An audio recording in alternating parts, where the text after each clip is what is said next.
tema social. Uh-huh. A veces es más fácil agarrar como un sistema y criticarlo. Sí. Porque, pues, primero no se ofende a nadie. O sea, tú criticas al nazismo y todos quedamos bien, ¿no? Exacto. Pero critica a un nazi. Me refiero, agarra a un nazi concreto. Sí. A alguien, dale cara, dale rostro, dale nombre. Exacto. Vincent von Feinheimer. Uh-huh. Él vivió en esa circunstancia, tal. Si lo analizas, igual fue más coherente que muchos de nosotros. Uh-huh. Y dices, es que vivía en una mentira. Pero... ¿Y quién eres tú para juzgar esa mentira, no? O sea, me refiero, no es tan sencillo. Porque al fin y al cabo, si bien la verdad es, al final volvemos a que es una verdad histórica. Y hablando ahorita de histórica, uno de los pilares que empezó, bueno, no empezó, sino siguió varios tratados y todo esto, y lo dice en sus libros de Crítica a la Razón y del Juicio, es Kant, y te menciona estas cosas que son a priori, ¿sí? Ajá. El juicio a priori es aquella cosa, lo estoy poniendo en términos coloquiales, tú me entiendes perfectamente. Sí. El juicio a priori es aquella cosa, lo que tú notas a primera vista, pero hay un juicio a posteriori que es ya cuando tienes relación directamente con lo que estás juzgando. Así es. Entonces, a priori me puedes caer bien o mal. A posteriori y dices, güey, esa persona me cayó fatal, pero ya luego fuimos súper amigos, ¿no? Exactamente. A priori yo puedo decir, esta persona es un hipócrita.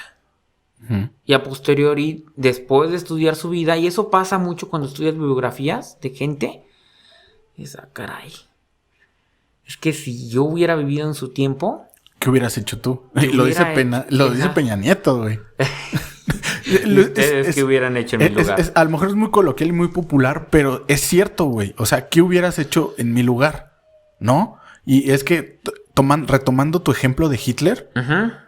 Nosotros lo estamos pintando totalmente como el malo. No estoy justificando sus asesinatos ni lo que hizo, pero estamos ante una sola versión de la historia, güey.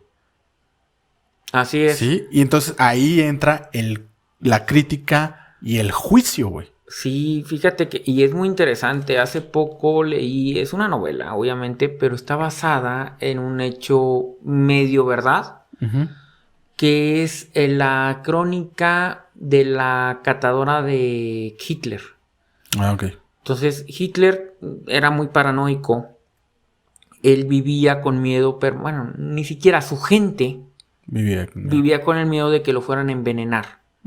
Entonces, él tenía un equipo de catadoras que probaban su comida antes. Y su bebida antes de que él se la pudiera comer. No es la primera persona, de hecho hay muchas personas a lo largo de la historia que han tenido sistemas así para evitar ser envenenados.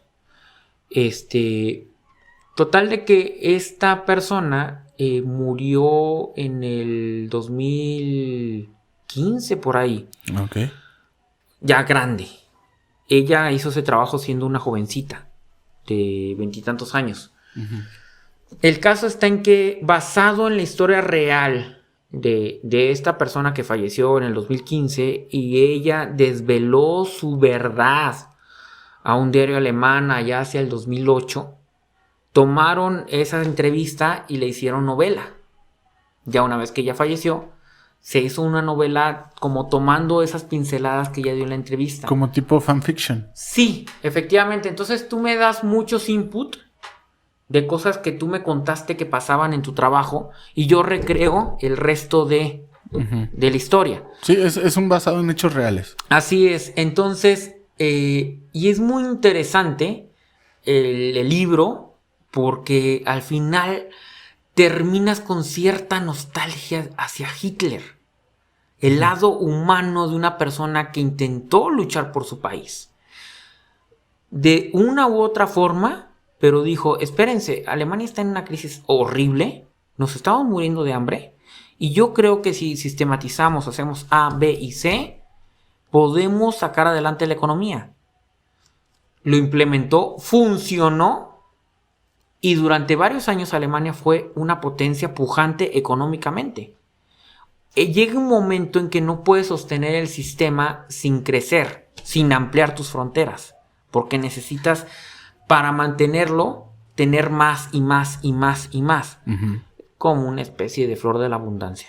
Ándale. Que funciona muy bien en los primeros 2 peldaños, pero llega un momento más abajo que tienes que hacerla crecer. Entonces, pasó lo mismo en el sistema político. Dice, si no crecemos, morimos. Y empieza a crecer, y pues a nadie le gusta que te quite tus terrenos. Pues no. Y se crea una guerra, y se comienza la guerra, pero la intención de Hitler era implementarlo a nivel mundial. Lo del nazismo vino después. No, o sea, el nazismo es eso. O sea, mi lucha, el libro que él escribe en la cárcel... Era lo que te iba a decir. Es antes a que él tome el poder. Sí. Él asciende el poder democráticamente. Implementa y le funciona. Solamente que para mantener la estructura requieres hacer... 1, ser muy intransigente con toda opinión crítica. Está muy cabrón. Así es. Y 2, seguir creciendo.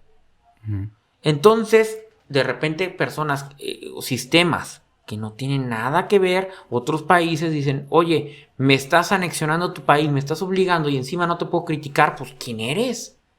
Exacto. Pero si tú lo ves desde el punto de vista de los alemanes, decían, es que no se conviene.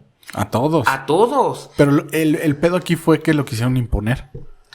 De acuerdo, pero al fin y al cabo toda cuestión de política es una imposición. Sí. La que sea. Sí, porque no estás participando directamente de... O sea, para eso son los representantes. Así es. Entonces, tú ves esa perspectiva y te terminas diciendo, oye, ¿qué hubiera pasado? O sea, ¿qué hubiera hecho yo si me hubiera tocado ser un soldado o un general alemán y estar en esas reuniones? Porque al fin y al cabo, algo similar lo estoy viviendo en mi realidad actual. Exacto. Yo quiero un México mejor. ¿Pero a costa de qué? Efectivamente. ¿A quién me estoy chingando? Y si lo que estoy haciendo no es algo malo que va a juzgar la historia en 50 años y yo voy a ser el malo de la película,